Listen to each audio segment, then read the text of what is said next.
In the last episode, we saw something unsettling. Even deterministic systems become unpredictable if you don't know the initial conditions perfectly. But that left a deeper assumption intact that the world has definite initial conditions, that the pendulum truly has a precise angle, that the air molecule truly has a precise position. What if that assumption is wrong? What if nature itself refuses infinite precision? To see that, we go smaller, much smaller. Imagine firing tiny particles at a wall with two narrow slits. Classically, there are only two possibilities. A particle goes through the left slit or it goes through the right.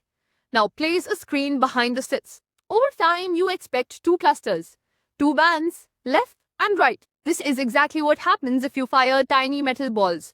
Particles behave like particles. Simple. Now we place the metal balls with electrons. Fire them one at a time, not a stream, one by one. Each electron hits the screen as a single localized dot, a particle. But after thousands of electrons, something strange appears. Not two bands, an interference pattern, bright and dark fringes. A pattern that only makes sense if each electron behaved like a wave passing through both the slits and interfering with itself. But here's the impossible part. There is only one electron in the apparatus at a time. So what is interfering with that? This is not a metaphor. This is experimental fact.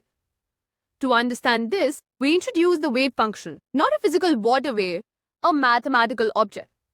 Psi. It encodes probability amplitudes, not probabilities amplitudes. And amplitudes can interfere. When two paths exist, you don't add probabilities, you just add amplitudes first.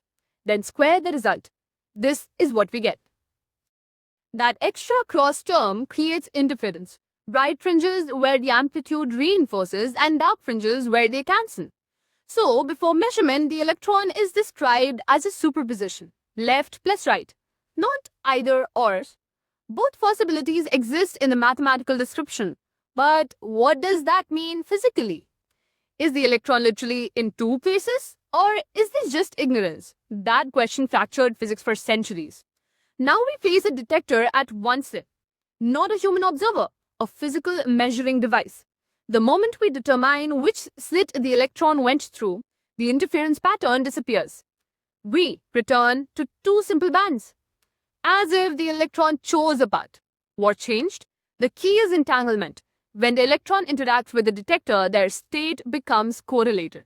Instead of left plus right, we now have left for the left detector plus right with the right detector. Now this entanglement destroys phase coherence.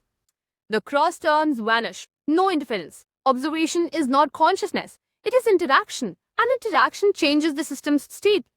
You might think the detector simply disturbs the electron, but the uncertainty runs deeper. Heisenberg's uncertainty principle states this, right? And position and momentum cannot both be known precisely. Not because of bad instruments, because nature forbids it. The electron does not possess exact position and exact momentum simultaneously. This is not measurement failure. It is a structural failure. So now the assumption from episode 1 collapses. Laplace's demon required infinite precision. Quantum mechanics denies that precision exists. The foundation is not exact. It is probabilistic. There are two kinds of uncertainty. Epistemic uncertainty, we don't know the value. And ontological uncertainty, there is no definite value before the measurement. Quantum mechanics strongly suggests the second. The electron doesn't hide a path, the path is undefined until interaction forces a result. Reality does not merely conceal information, it generates it. Think about what this means. In chaos, unpredictability came from complexity. In quantum mechanics, unpredictability comes from simplicity. From the smallest scale, if the building blocks of matter are not fully definite, then every classical system rests on something inherently indeterminate. Which raises a dangerous question.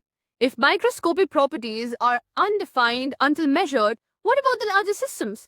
Where does definiteness emerge? In the next episode, we open that box. Inside the box is a cat, not metaphorically uncertain, but entangled with a quantum event. And we ask, at what scale does reality finally decide? Thank you.